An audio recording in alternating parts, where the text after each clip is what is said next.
That's my Lord, Allah, the creator of us all. Bismillahir Rahmanir Rahim. Alhamdulillahi Rabbil Alameen. Wassalatu wassalamu ala Sayyidil Mursaleen.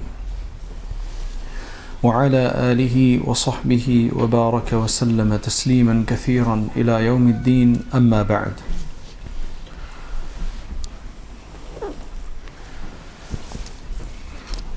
My dear respected friends, Asalaamu'Alaikum wa Rahmatullahi wa Barakatu.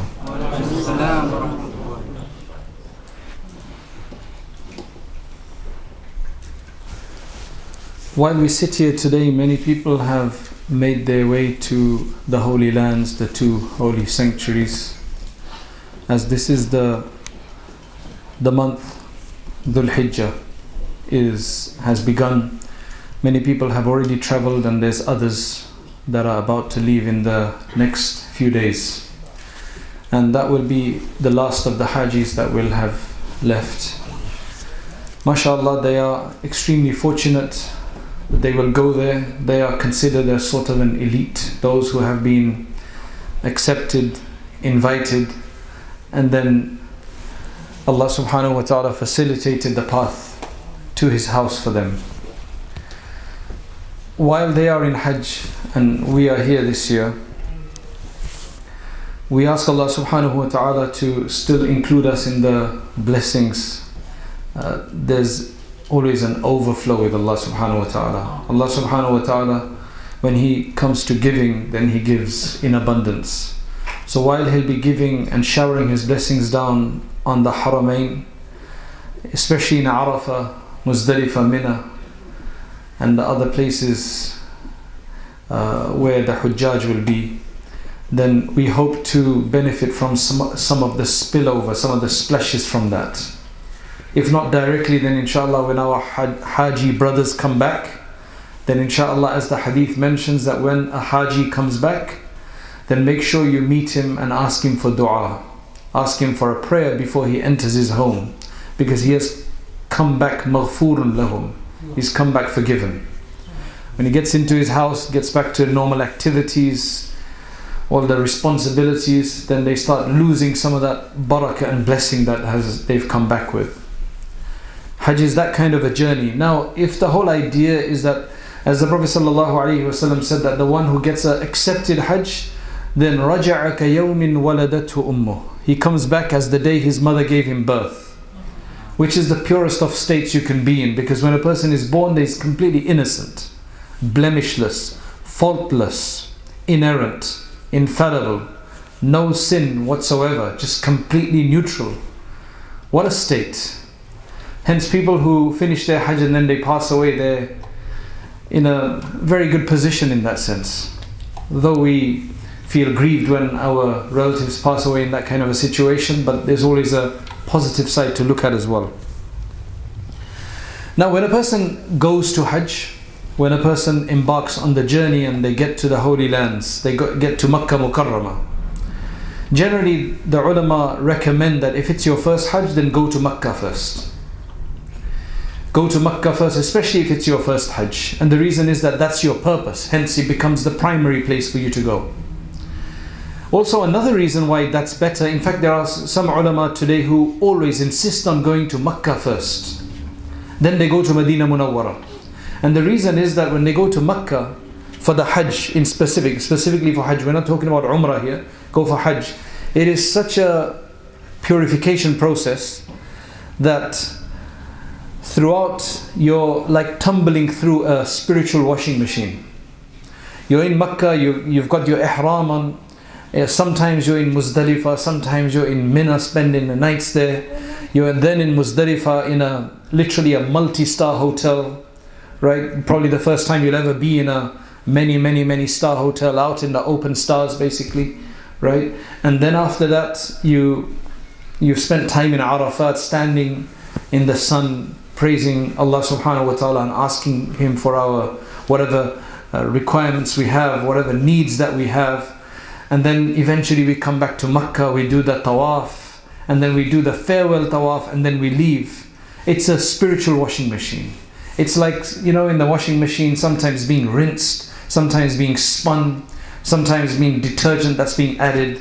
It's going through a lot of stress. And hence anybody who goes through that stress well and goes through all of the stages of the Hajj and does all of the manasik, completes all of the manasik and the rites, then that is how pure they will be. Anybody who cannot bear that, who's constantly complaining, then it means that they are resisting their purification. In fact, the purification starts from here. The Saudi embassy, mashallah, it brings up new laws every year, announces them at the last minute sometimes. No predictable dates, no predictable number of days in terms of when you'll get your passport back sometimes. Makes you do a lot of sabr. Then takes quite a few pages from your passport as well, sticks all sorts of stickers inside, and you start thinking, subhanAllah, what's becoming of my passport? I wanted it to be nice and clean as my document of my travels of my life. And if you have been for a few Umrah, a few Hajj, they stick these big stickers inside and then additional stickers. And then after that, what happens is all of this difficulty starting from here. Then eventually you go and then hopefully you get on the flight, and then you have to be careful. Once you've put your ihram on and you've made the intention that you don't touch anything. And when a person has to be in those, especially men, it's more tough for men in a sense. Women have some other challenges, especially if they become, they get on into their cycle, then they're not allowed to go into the haram. They have different set of challenges. Men have a different set of challenges, and each one has their own unique kind of challenges. So what happens is, when you have to shed your garments, and then you have to put on these two garments, the men, and all you're allowed to do is maybe carry, a belt or maybe a little bag. How much more can you carry? You don't have the normal pockets that you can just get into. Your phone is in your back pocket or this pocket or that pocket. You don't have your pockets anymore, and you're worried the first time about exposure, right, of your hairy chest maybe, or other parts of the body or other aspects of our body or something like this. All of this you have to get used to these things. You start feeling homesick for your clothing, right? You feel a bit uncomfortable and all of this. So it starts right from there. Then you get to Jeddah, and mashallah, that is a major sifting point. Jeddah is another struggle on its own. If you're very lucky, you'll be out of there very soon. If you are flying directly to Medina Munawwara, then you'll fare better, because Medina Munawwara is a different story. The mercy of Rasulullah sallallahu alaihi wasallam has an outpouring right from there. So while in Jeddah, which is only about an hour from Makkah Mukarramah, you could have got to Jeddah from here. It's about a 5.5, 6 hour flight if it's a direct flight. Otherwise you've gone through one of the other cities, maybe Cairo, maybe the Emirates, maybe Abu Dhabi, maybe Bahrain, maybe Turkey or some other country. Whatever way it is, you've got there, and then after that, mashallah, in Jeddah airport, then they really make you do sabr. Because there are so many Hajis from all over the world who have come in. They have to sift them out, and they have to take them, and it takes a while. There's nothing that goes with any particular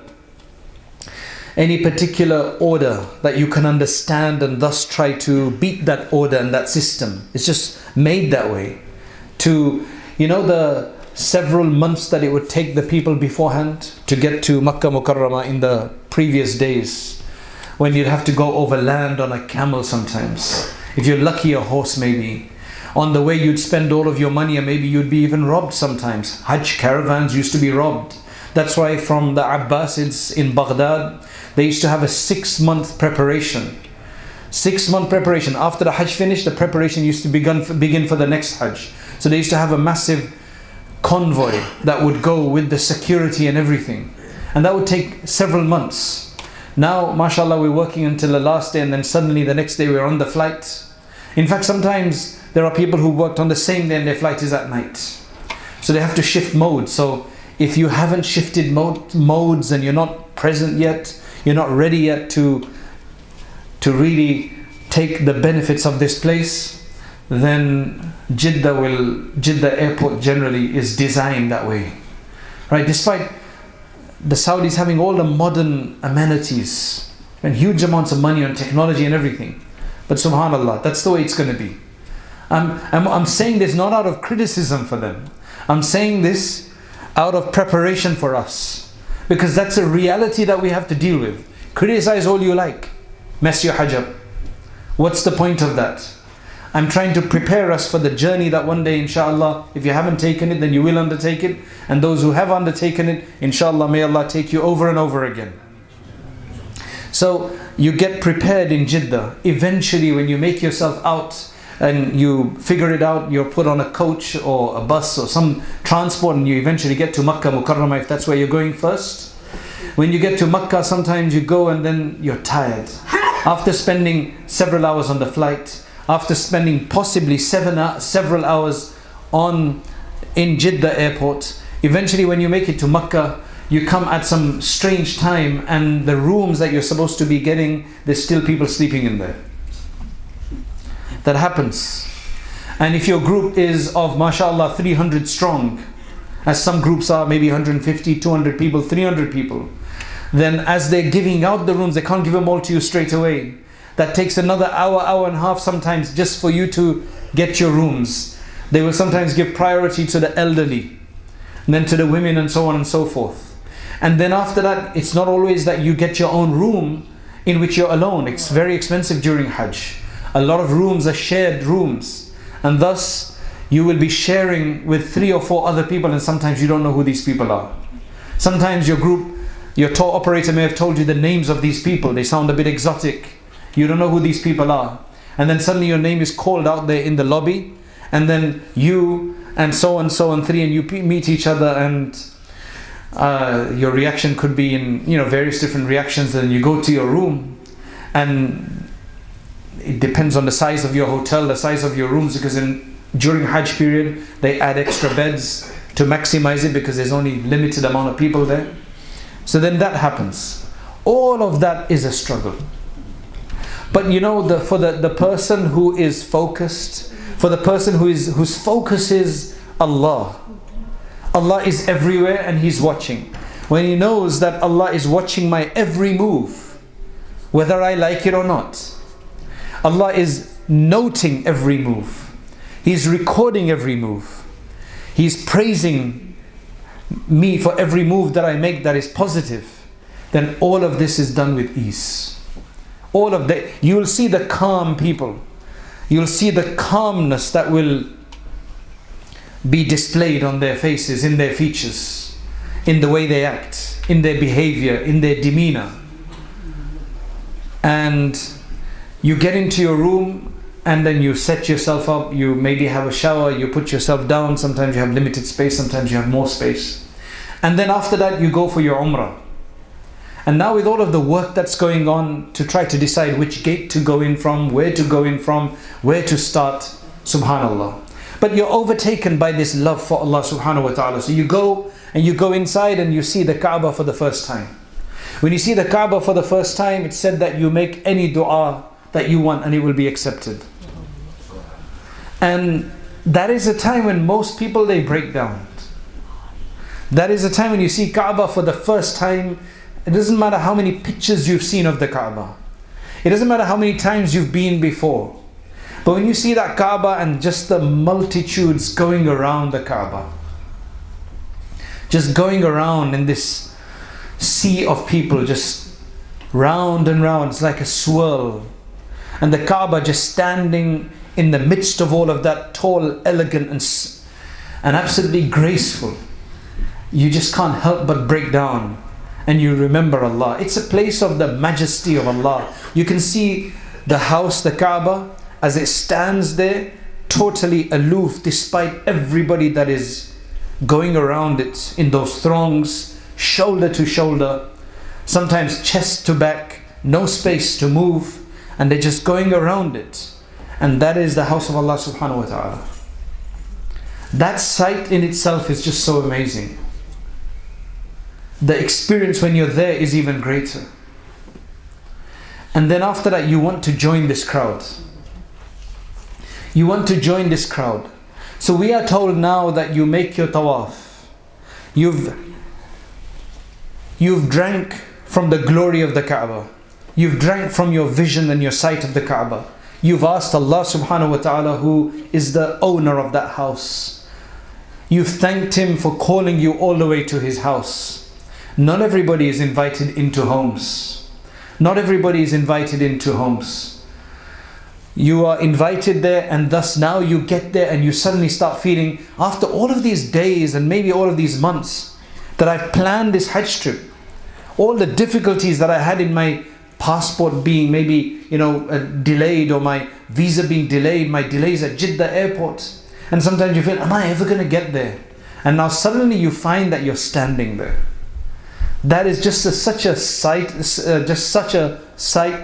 It is such a state of fulfillment. And then you want to join in, so you find your way and you start going around. Now we are told that once you've drank deeply from the sight of the Kaaba, you've made your dua 10-15 minutes, you've poured your heart out, your eyes have wept. Now you want to join in for your tawaf, your umrah tawaf. So now, as you start going around, we're told that we're not to face the Kaaba. Now the idea is not to look at the Kaaba anymore. Why don't you look at the Kaaba anymore? Because the purpose is not the stones and it's not the building. The purpose is something much higher. That's just the representation. That's just Allah subhanahu wa ta'ala providing a focal point, a center point where everybody can focus. So we're not to look at the Kaaba when we are doing tawaf. We're not to face the Kaaba when we're doing tawaf. We are supposed to go around the Kaaba when we're doing the tawaf. And the way you go around the Kaaba is you go counterclockwise. It's a circular movement. Now why counterclockwise? Why a circular movement? Why 7 rounds around the Kaaba, around the sun as well? They go counterclockwise. But that's if you look at them from the top, then they go counterclockwise. If you're looking at it from the bottom, then they actually go the other way around. Likewise, the earth, the way it goes around the sun, if you look at it from the North Pole, it is going around clockwise. Otherwise, it's going to look like it's going the other way. So those are just perspectives. The point is that everything from the planets, kullun fi falakin yasbahun, they are all traveling in their orbits, in their circular orbits. It's all a movement down to the smallest atom. It's moving. It's moving in a circular motion. And hence we are also told to go around the Kaaba. The Kaaba is there. The only logical way to move around it would be around it. Now we could have chosen the other way, we could have chosen this way. This is the way Allah subhanahu wa ta'ala told us to do it in this direction. Hence it's a circular motion, the natural movement of the planets and of even the atoms. Now why 7 times? Well, 7 is a number of maturity. 7 is like the minimum number that shows dedication in something. You can do something once, you can do something twice, you can do something 3 times. But it's when you do it 7 times, they say that there's a maturity that's reached. For example, they say that if you are habituated to a sin and you want to kick the habit, you want to avoid it, you try abstaining once, it's very easy to fall back. You abstain twice, you abstain 3 times, you can still fall back. But if you manage to abstain 7 times and stop yourself 7 times, then inshallah you should be able to stop. Hence in nature you have many things which are in 7s. We have, as in Islam, we have sab'a samawat. We have the 7 heavens. We have sab'a aradeen. We have the 7 earths, 7 layers of earth. Many things are 7, including days of the week and so on and so forth. Numerous things are 7. It's a number of maturity. It could have been any number. Allah could have said you do it in 10s. You have to go around 10 times. You could have done 5 times. It's an odd number, that's what matters. And it's a 7 number, which is a maturity level. That's when you've proven yourself. Because in 2 you won't get the fulfillment. In 3 you won't get the fulfillment. In 7 you will get the fulfillment. Some of you may be saying, in 7 I don't get the fulfillment, I need more. Well, that's fine, but we need to keep it. Allah subhanahu wa ta'ala wanted to have mercy on the people, and He kept it at a particular number, at least 7. That shows everybody's maturity. Beyond that, do another 7. Do 2 more 7s. Do 10 more 7s. But just do them in 7s and do them in that way. Just to be orderly and organized. So people then don't take it in their own hands and do things which are arbitrary in their own way. To keep some kind of uniformity there. The closer you are to the Kaaba, the greater it becomes. However, that's not for everybody, because then there's a crush. If you try to do tawaf the closer you are to the Kaaba, the shorter the circle, you'll do it faster. You may get a chance to touch the Rukn al-Yamani, which is the corner before the black stone. That's the only other place that the Prophet ﷺ did anything at, where he touched it. The other Rukn al-Iraqi and Rukn al-Shami, the other two corners where the Hatim is, those he didn't touch. Because what you have to understand is that historically speaking, when Ibrahim alayhi salam raised the Kaaba and built it in his time, he had it as a rectangular building. The Hatim was part of the rectangle, was part of the Kaaba. And that is why those two corners are actually inside. They're supposed to be part of the inside. They were part of the wall. But the reason why they call Shami and Shami and they called Iraqi is because that's the direction of Sham and Iraq. That's why they call that. So that's why we go around. Now, the Kaaba had fallen into great disrepair. The house of Allah, it had fallen into great disrepair at the time of Rasulullah sallallahu alaihi wasallam. So they wanted to renovate it. But because of the paucity of sums, they wanted to only use the purest of sums. They were very careful, though they were ignorant. It's a house that's respected both by believers and the pagans from history. So they did a few things. They made it smaller. They made it a square. Number two, the doorway. There were two doorways before, and they were both on ground level. One was to go in and one was to go out. So that's how it used to be. However, what they did is that they made the door only one, and they made it higher up, so they could restrict who goes in there, to control it. And this is exactly as it is today. That's how you see the Kaaba, right? That's the way it is. However, the Prophet ﷺ used to mention, he's mentioned a number of narrations, that if it wasn't for the fact that the Quraysh have just come into Islam, and just before that, because it was in the lifetime of Rasulullah ﷺ that the Kaaba was built. So if it wasn't so close to the time that they had put all of their effort to build this, and now they may take it as offensive, they may feel bad that I've just taken it down and rebuilt it, because now they had the funds to be able to build it in the way of Ibrahim alayhi salam. He said, hadn't it been for that fact, then I would have done so. I would have made it the way Ibrahim alayhi salam had it. Now, one of the great beloved companions of the Prophet sallallahu alaihi wasallam, who was very young at the time, Abdullah ibn Zubayr radiyallahu anhu, he had this in mind.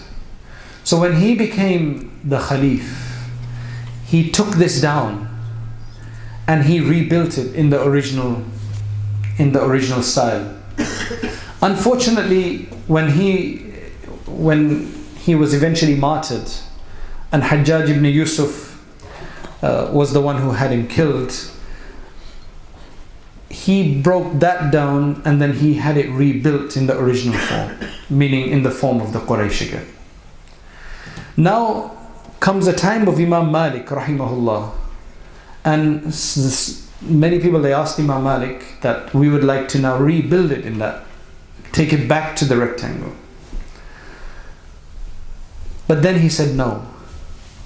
Now this is the way ulama function. One is, there's an ideal. They would think, look, this is what the Prophet ﷺ wanted. So yes, of course, do it.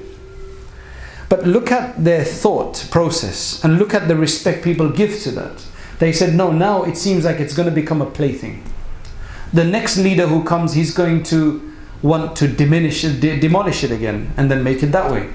So he said no. So now this is the inheritance. Of course, it's been renovated, maybe new stones and used and everything like that, but it stayed the same way as from Hajjaj's time.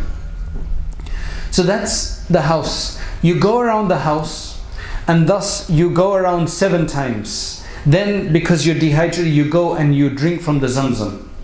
Then after that, you go do Sa'i, Safa and Marwah, the beloved action of the wife of Ibrahim alayhi salam, Hajar. And this is an action in Islam that is based on a woman's action. It is a rite and an ibadah that we do now based on based on the action of a woman. There's no other religion that can celebrate something like this. Something so important that every Haji must do the Safa and Marwah sa'i between them. So he goes and does the Safa and the Marwah. He runs between them out of love to show the same kind of consideration that Hajar alayhi salam had shown as a woman. So he does that. Now his Umrah is finished, and that's why he goes and shaves, he or she goes and shaves or cuts their hair. To cut their hair is a sign again to show that now I am also taking away from myself many sins, just like physically I cut my hair.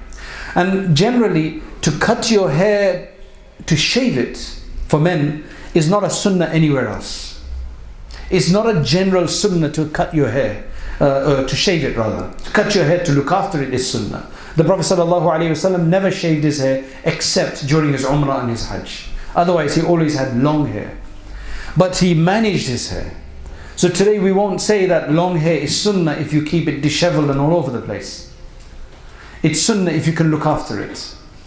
Then after that you stay and you benefit from the greatness of Makkah Mukarramah, if that's what you're there. Or some people, they go to Medina Munawwara and they go and benefit from the beauty down there. Then they come back to Makkah Mukarramah.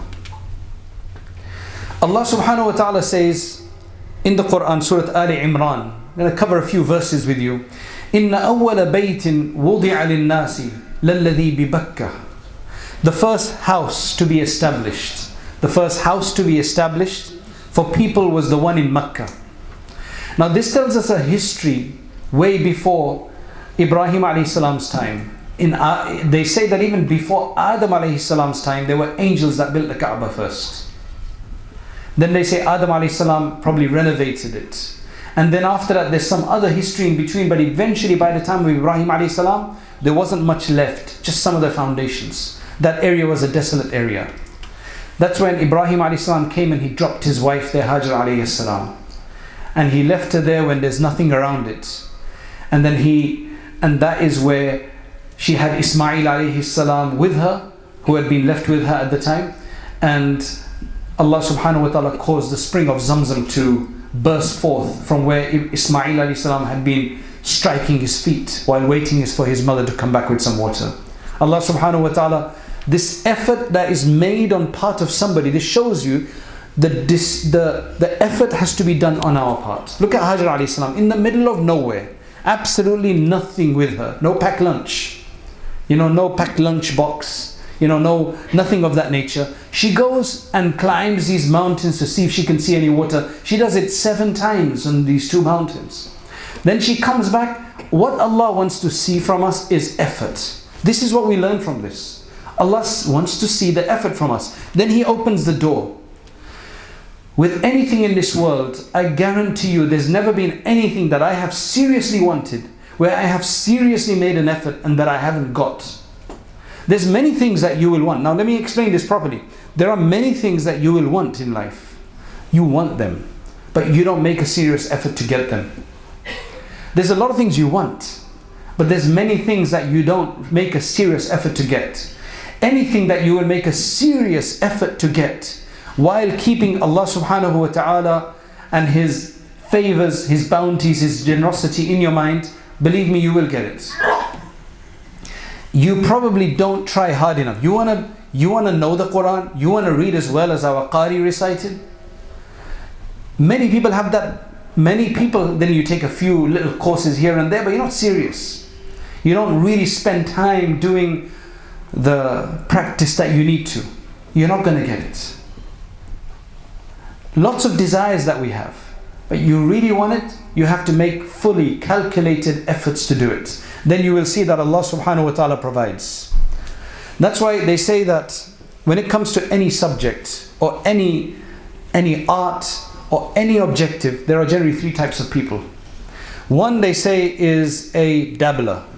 A dabbler is a person who gets excited about something, right? For example, about football, right? I'm going to go and play football. So he goes and he buys nice shin pads, the most expensive trainers, what do you call it? Football trainers, the ones with special for that. because so-and-so wore one, so he's going to get that one, right? You know, the Adidas, Messi, whatever it is, right? He gets all of those. Goes and gets a special, socks, and special shorts, special top that has a certain number on it or a certain name on it. All of that.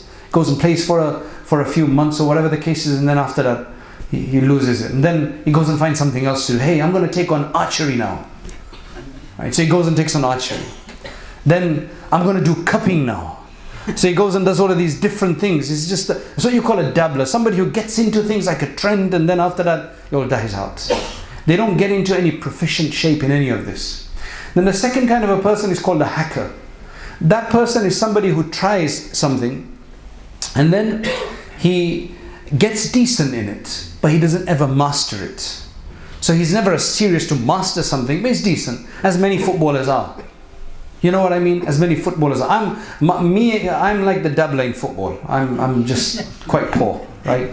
But most people, they are like hackers in football. Then you get the masters. See, because when you take any subject, take football for example. Although football just seems like a simple one game, one sport, one technique, it's not. It's built up of, when you get into it, you'll start understanding that you have to focus on everything. You have to focus, I mean, I'm sure you can, this is just something I know through my primitive understanding of football. You guys are probably way more knowledgeable about football than I am, but so you need to understand there's a concept of dribbling. That's one art on its own within football, dribbling. Another one is taking shots, how to take proper shots. Another one is chipping. Another one is curling. These are all arts within themselves, right? Headering is another art. Handballing is another art, which you shouldn't do, meaning avoiding handballs, right? So all of these are different arts. For you to get good at football in general, you need to be able to master all of these small aspects of this art. Then when it all gets together and you become professional, all of them, then suddenly what happens is you become a good footballer. Eventually you get back to the oneness. See, there's oneness in everything. There's oneness in everything. Though it all seems disparate, but all of it eventually comes to oneness. The master is the one who will try to become a master at each one of these aspects until he becomes a master of that. When it comes to ourselves as well in our deen, let's not be dabblers or even hackers. Like the awliya of Allah, when it comes to anything, they want to master it at every aspect of it. To master your deen, your salat needs to be perfect. Your wudu needs to be perfect for salat. Many of us may want a very good salat, but when it comes to our wudu, we've missed it. So it's like, I'm trying to be a good footballer, but I don't really know how to curl. So I'm never going to get a good shot in. Do you understand? I don't know how to take penalties. That's another art on its own. So all of these different things, they eventually make up the whole. And likewise, it's the same kind of thing with Hajj. To get your Hajj right, everything needs to be right. If you mess up anywhere, you lose yourself somewhere, then it becomes problematic. Allah subhanahu wa ta'ala tells us in the Quran that Ibrahim alayhi salam, he said, as Allah subhanahu wa ta'ala mentions in Surah Al-Baqarah, وَإِذْ قَالَ إِبْرَاهِيمُ رَبِّ اجْعَلْ هَذَا بَلَدًا آمِنًا. Ibrahim alayhi salam said, my Lord, make this land secure. وَارْزُقْ أَهْلَهُ مِنَ الثَّمَرَاتِ. And provide with produce those of its people who believe in Allah and the last day. مَنْ آمَنَ مِنْهُمْ بِاللَّهِ وَالْيَوْمِ الْآخِرِ. He is making dua for a place that had not a single tree, not a single growth of any sort. This was desert with nothing. What immediately Allah does is He's provided the Zamzam, a water source. Thus it becomes like attraction for people. And now today, if you go to Saudi, it's ajib. If you go to Saudi, not only can you get fruits from all around the world, unfortunately, you can also get many other things from all around the world. So while here, when you go to Oxford Street or wherever, you get the British designers. If you go to France, in Paris, you get the Paris, the the French designs. When you go to Italy, you get the Italian companies. When you go to Saudi, in these malls, unfortunately, they seem to have taken this dua into some other aspect, and now you get everything. You get British Home Store, and probably not anymore, Mother Care, you get the American companies, you get the French companies. So unfortunately, for some people, it becomes a shopper's paradise, which is a distraction. That's not what it's supposed to be. The point was that Allah provide them and sustain them with the fruits. And then Allah subhanahu wa ta'ala says, وَمَنْ قَالَ وَمَنْ كَفَرَ فَأُمَتِّعُهُ قَلِيلًا ثُمَّ أَضْطَرُّهُ إِلَىٰ عَذَابِ جَهَنَّمَ وَبِئْسَ الْمَصِيرُ. As for those who disbelieve, I will grant them enjoyment for a short while and then subject them to the torment of the fire, which is an evil destination. With all of these things, if you look at all of these verses, we don't have the time to go through all the verses today in the Quran about it. But if you just look at the method, like Ibrahim alayhi salam again, وَإِذْ يَرْفَعُ إِبْرَاهِيمُ الْقَوَاعِدَ مِنَ الْبَيْتِ وَإِسْمَاعِيلُ. When Ibrahim and Ismail alayhi salam built up the foundations of the house, they then made a dua. What was their dua? رَبَّنَا تَقَبَّلْ مِنَّا. See, they were told by Allah subhanahu wa ta'ala to build this Kaaba. They could have said, well, I've done the job that you told us to do. Repay us for it now. But the submission aspect of them was, oh Allah, we've done it. Accept it from us. We don't know if that's how you wanted it from us. We don't really know. We built it according to our ability. But you tell us whether that is, you accept it from us regardless of our shortcoming. That's why after you finish Hajj, you say to Allah, thank you Allah for allowing me to perform the Hajj or the Umrah. But oh Allah, forgive me for the shortcomings and the mistakes or any problems in between that I've had. Because we are doing something which Ibrahim alayhi salam built, and then this is the sunnah of Ibrahim to ask that dua.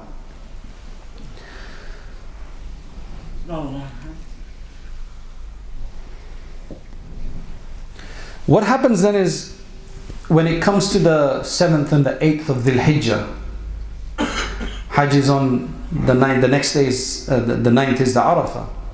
So then people put the ihram on again. So until this time, if you didn't have ihram on, you were just enjoying your tawafs around the Kaaba. And then after that, what you do is, you put your ihram on and you set out to Minna. Now when you get to Minna, you are generally in a tent. And you generally have a small area, generally the size of a grave, which actually reminds you, makes you very homesick, because you've only been able to carry a small bag with you of absolute essentials. You've got an ihram on again for the men, right, the cloth, and it's hot. Allah has made it hot there. It's one of the hottest places in the world in general. So Allah has made it very hot there. But again, as I say, you need heat. Have you ever seen a washing machine without heat? Have you ever seen a washing machine that does in cold water? You need at least 40 degrees. The hotter you make it, the more stains it takes off. Though the clothing does come out more crinkled, the hotter you make it. That's what they say. Now, when we go there, the heat is something that you have to bear, otherwise it would have been a walk in the park. So you have to go through the heat, and that heat just makes you think. I remember it was 2 years ago.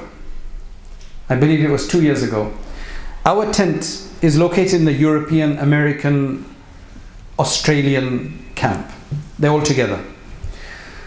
With it, just outside of the boundary of this camp, there are people in that sweltering heat.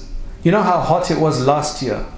Was that in Muzdalifah, I couldn't sleep. It was too hot to sleep, because you are sleeping in the open air. So it's very hot. So just to get to sleep, because we're not used to it, so you sleep this way, you suddenly feel sweaty. You move this way, you feel a bit sweaty. You just can't sleep. It's just sticky. It's just humid. It's very difficult. Now, in that same heat, in Minna, alhamdulillah, we have tents with air cooling system. So we are fine. It's decent. Some people who are located in the tent but away from the fans, they're very hot.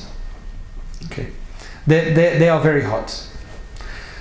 There are people outside the tent, outside the camp, who are literally on cardboards on the floor. They are from different countries. They're not supposed to be there, but somehow some desire within them, and they've come with their whole families. These are people who have been working in Saudi or whatever the case is. They've gotten there and they're sitting on the floor on cards. Sometimes they're lucky they've pulled a sheet over, they made otherwise they're just there trying to stay. There's a number of people in my camp, right, who looked at that and they thought, wow, we are in the wrong place. We are enjoying it in this AC, this air-cooled tent, and they are suffering outside. So I had to sit them down and I had to calm them down and explain to them that, look, number one, those people are not supposed to be there, right? They've come there. It's on the road. They're not supposed to be there. This is what causes problems, right? Number two, they've only come there knowing what they're going to have to do. They're used to that kind of situation. If you went and tried to go and sit in that heat like that, your Hajj would not be done. You'd be sick the next day. Those people, they will do their Hajj. May Allah help them, right? But you, because of what you're used to, this is where you've come.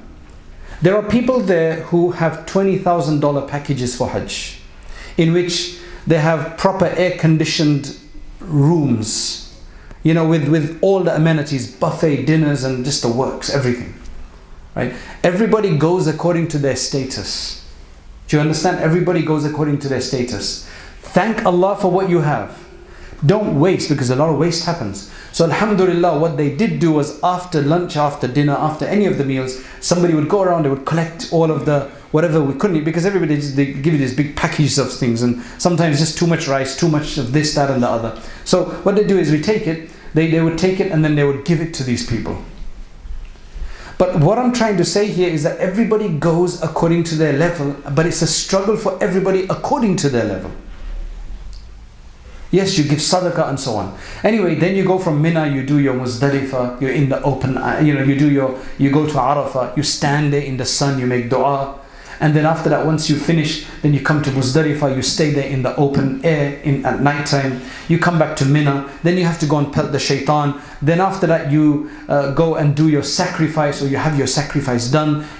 You are sacrificing because Allah has given you the opportunity to do Umrah and Hajj during the months of Hajj. You've done a tamattu or a kiran, as they say in the Hajj, right? And then after that, you shave your hair, you cut your hair, and now you're able to take off your ihram garments. What you've done is, you've been stumbling around in all of these areas with the two ihram cloth on, and you're not allowed to put perfume on, no musk, nothing, right?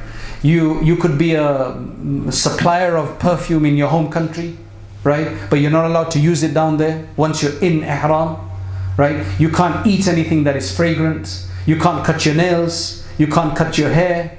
You can't use soap to, take off the soiled state of the body, to remove that. That's why the Prophet ﷺ said it very clearly. He says, Al-Hajju wa-Thajju. The Hajj is a disheveled state and a soiled state. Why? Because you're supposed to forget these things. Aside from purity, which is important all the time, tahara, the other aspects of your body, combing your hair and all of that, you're supposed to forget that, because this is all for Allah. You're stumbling here, you're going there to try to please Allah. So the whole point is that you're not worried about how I look today. It's just two garments. I'm going like I want to be pure as the day my mother gave me birth. That's why I've got two white cloths on to denote purity. And then eventually you come back and you finish all of this and you finish the task. However, finally you're told then to go and do Tawaf of the house. After you've done all of this, go back to Allah. Because remember, Muzdalifah, Minna, Arafah is outside. It's outside of Makkah. You go back to Makkah and then you go around the house Allah 7 times again. And this is your Tawaf al-Ziyarah. The Ziyarah means the Tawaf of visitation. You go and visit. It's almost saying, Allah is saying, visit my house again. The final time you do the Tawaf. And then you do your Sa'i.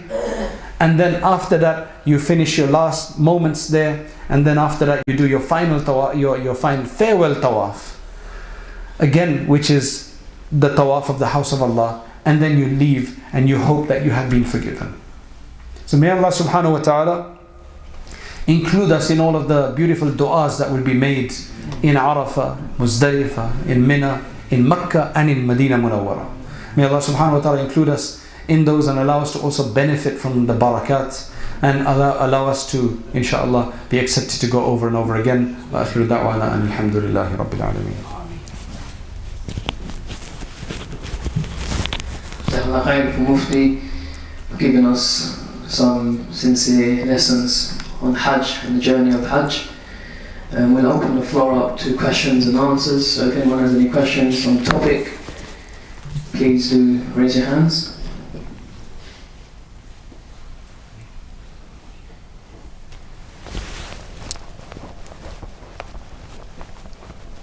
Is there a restricted age up to how old you can go there? For example, like say if you're like 50, 60 years old and you know you're about to pass away, and then you apply for your visa and you go to Hajj and you have that intention obviously to maybe pass away there at that old age. Is there like any restriction? There's no restriction from the government in terms of who can go. Is there? Okay. Yeah, the question is that is there any restriction for age? Is there any age restriction to go there for somebody, for example, who's towards the end of their life and they want to go there, hopefully with the intention of, mashallah, passing away there? There's no, as far as I know, in our group we've been in, it's the only restriction is that you can't go more than once in 5 years unless you go again with a mahram. But in terms of age, we've had all sorts of ages. As long as you can deal with it, you go there. They don't stop you from doing that, as far as I know, right? As long as you're fine and you've taken your injections and other things, you can go there. In fact, I learned last year from a friend of mine who's a student in Medina University. There's a couple, I think they're over 70 or 80, around that age. They're from one of the cities in England, and they've actually moved there. They pay a huge amount of money every year to get an iqama, a residency, right? And they pay this guy to pick them up for certain salats in a day so they can pray in the haram in Medina Munawwara. And basically their intention is, when we're going to go, right? There's a lot of people like this. Their intention is, when are we going to finish? This is where we're going to go from. So there's no restriction in that regard. That is a pious intention. And there's numerous stories. Imam Malik rahimahullah wanted to pass away there, in Medina Munawwara specifically, but then he wanted to go for Umrah or Hajj. So he was debating, should I go, should I not go? And then he saw the dream in which Rasulullah sallallahu alaihi wasallam put up 5 fingers to him.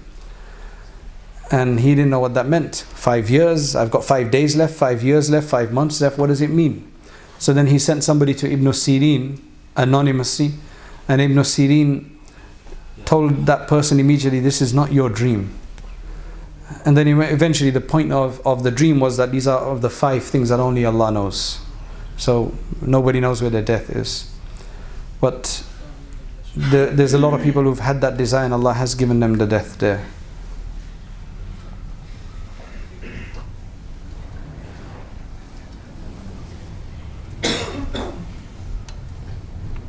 Is there any more questions?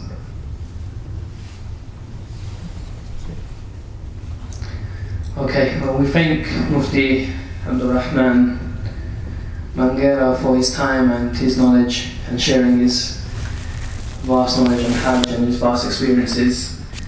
And inshallah, he will be joining us in the future events. As you know, Alignment Dawah Project, we hold a monthly event in Stepney Shahjalal Masjid on the first Sunday of each month. It's normally after Asr. As time gets shorter, as the days get shorter, we may move to after Maghrib. We also hold Tarbiyah sessions, so anyone who's interested, we hold individual Dawah training and individual training on how to become a better Muslim and better yourself in the community, and encourage others to join. Inshallah, we've been going since March 2015, and we appreciate your support. And please do join us for refreshments, which will be handed out after the dua. Inshallah, Mufti, please give us a dua. Alhamdulillah, Alhamdulillah, Rabbil Alameen. اللهم أنت السلام ومنك السلام تبارك يا ذا الجلال والإكرام جزا الله عنا محمدا ما هو أهله سبحان الله العلي الأعلى الوهاب. Oh Allah, we ask that you accept all of us who are sitting here today. Oh Allah, we have sat here at this time when many people are doing many other things. Oh Allah, we ask you that despite this is not much of a sacrifice, but oh Allah, the moments that we have spent here, it was only from your tawfiq that we've spent it here. Oh Allah, we thank you for allowing us to be here and spending this time in the masjid. Oh Allah, we ask that you take us over and over again to your home, to your house. Oh Allah, allow us to come back over and over again and grant us all barakah and blessings. Oh Allah, we ask that you grant us all of our permissible needs. Oh Allah, whatever we are doing in this world, oh Allah, we ask that you guide us aright and you grant us barakah and blessing in whatever we're doing. Oh Allah, we ask that you fill our hearts with your light. Oh Allah, you make your obedience beloved in our heart. Oh Allah, make your disobedience hated in our heart. Oh Allah, we ask you for a life of purity and taqwa. Oh Allah, we ask you for protection for us and our entire families and our progenies until the day of judgment from all of the fitnas that are out there, all of the challenges that are out there that try to sway us and distract us. Oh Allah, we ask you for a very focused life. We ask you for death in Medina Munawwara. Oh Allah, we ask you for death in Medina Munawwara. Oh Allah, we ask you for the kalima La ilaha illallah on our deathbed. And oh Allah, we ask that you grant us all a return from here in a state that we are all forgiven. Oh Allah, we know this is a great asking, but we know that your giving is also great, and there is no sin that is too great for your mercy to allow it to be forgiven. Oh Allah, we ask you for great forgiveness. We ask you for the company of Rasulullah sallallahu alaihi wasallam. Oh Allah, bless all of those brothers who have made all of the effort to make this program a reality and who continue to make it and who try to, oh Allah, allow it to have to fulfill the purposes for which it is done. Allow it to bless many far and wide, oh Allah, and grant the barakah and blessing to all those who attend and all those who engage and all those who organize. Subhana rabbika rabbil izzati amma yasifuna wa salamun ala al-mursaleen walhamdulillah.